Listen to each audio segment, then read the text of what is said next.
दिसतात त्यांच्यापासून थोडं तुम्हाला लांब थांबायचं आहे. बट मी लाईट मोटर व्हेकलबद्दल बोलतोय.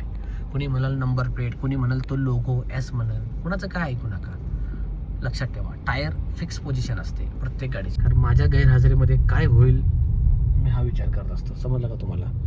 त्याच्यामुळे जरासं काळजी घ्या, लेफ्टचा जजमेंट घ्या. बघा टू व्हीलर बाईक, येस जेवढं होईल तेवढं लगेच राईटचा ऑप्शन बघायचा, आरसा बघायचा, डावीकडे साईड सारखं लेफ्ट जायचं. आता इंडिकेटर लावा, लेफ्ट मिरर चेक करा. काही नमुने लेफ्ट न ओव्हरटेक करतात, वळवा इकडं माझ्याकडं. जजमेंट तुमचं बडबड म्हणजे आला बघा, एक नमुना लेफ्टनं आलं का लक्षात? 2 आले, सरांनी काउंट पण केले 2 नमुने. चला द्या रेस द्या.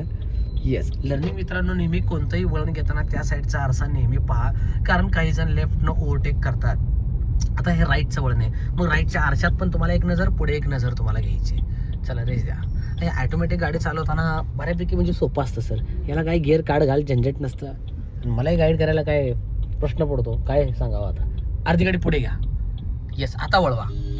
Yes perfect. नेहमी कोणतंही वळण घेताना हाफ गाडी पुढे घ्या, जेवढं वळवलं तेवढं रिटर्न. येस डिवायडरच्या भिंतीच्या खांबाच्या अर्धी गाडी पुढे गेली की मग तुम्हाला टर्न घ्यायचा लर्निंग मित्रांनो.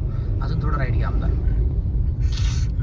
आता आपण हायवे बायपास, हे मुद्दामून लेन घेतली बरं का सर मी तुम्हाला, कारण ही नॅरो लेन आहे सर. ते काय होतं तर सिंहगड रोड मोकळा आहे सर, तुम्ही खूप सुसाट मारताय तिथं. मला तिथं अडचण वाटी नाही झाली काय, जरा तुम्हाला ब्रेनला मला चालना काम द्यायचं होतं म्हणून मी इकडे आणले मुद्दामून. थोडं डिफिकल्ट रोड आहे, मोठी गाडी अशी छोट्या गल्लीत कशी चालवायची त्याविषयी थोडं मार्गदर्शन चालू आहे. व्हिडिओ शेवटपर्यंत पाहायचे. नवीन असेल तर चॅनलला फॉलो सबस्क्राईब करायचे. इंस्टाग्रामवर व्हिजिट करायचे. 2000+ व्हिडिओ बनवलेत मी, सेम ID त्या रेस द्या हळूहळू. आणि इंस्टाला सुद्धा तुम्हाला फॉलो करायचे आणि कमेंट करून सांगायचे तुम्हाला कोणत्या विषयावर व्हिडिओ हवा आहे. नक्कीच व्हिडिओ बनवला जाईल. रेस द्या सर. येस आता आपण हायवे बायपास आहोत. सन सिटी प्रायझा सिटी रोड आहे हा. रेस द्या कंटिन्यू. परफेक्ट. पाहू शकता असं मुव्हिंग ट्रॅफिक झालं आहे. अशा केसमध्ये मॅन्युअल कार असेल तुमची समजा तर सेकंड गिअर काम करेल. 20चा स्पीड आहे, 17, 18, 20चा आणि 5-10चा जर स्पीड झाला तर तुम्ही तिथं फर्स्ट गिअर चालवणार. पण आता ऑटोमॅटिक गाडीला तर गिअर आणि क्लच असलं काही झंझट नाही. एकदा ड्राईव्ह मोडला टाकली गाडी की फक्त एक्सेलेटर ब्रेक. ॲक्टिवा स्कूटी चालवल्यासारखं एक्सेलेटर ब्रेकच करत राहायचे. जसं आता आपली ग्रँड विटारा ऑटोमॅटिक आहे.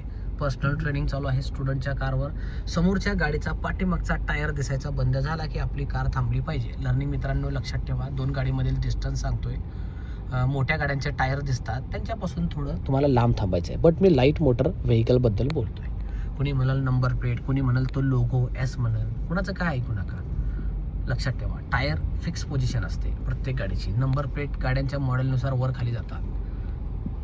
थोडंसं लेफ्टला या सर, जागा आहे आपल्याकडे. चला चलते राहू आमदार, चलते राहू. या राईटला. येस घ्या अजून. बरोबर डिझायरला फॉलो करा. तुम्ही डिझायर आत आहे, तुम्ही बाहेर चालात लेफ्टचं टायर. मातीच्या भागात जर गाडी गेली की पंक्चर होण्याचं प्रमाण जास्त असतं. काचा खिळे टोकदार वस्तू लेफ्टला वाहून गेलेल्या असतात. म्हणून काळजी घ्यायची आहे की लर्निंग मित्रांनो कधी डांबरी रोड सोडून तुम्हाला खाली उतरायचं नाहीये.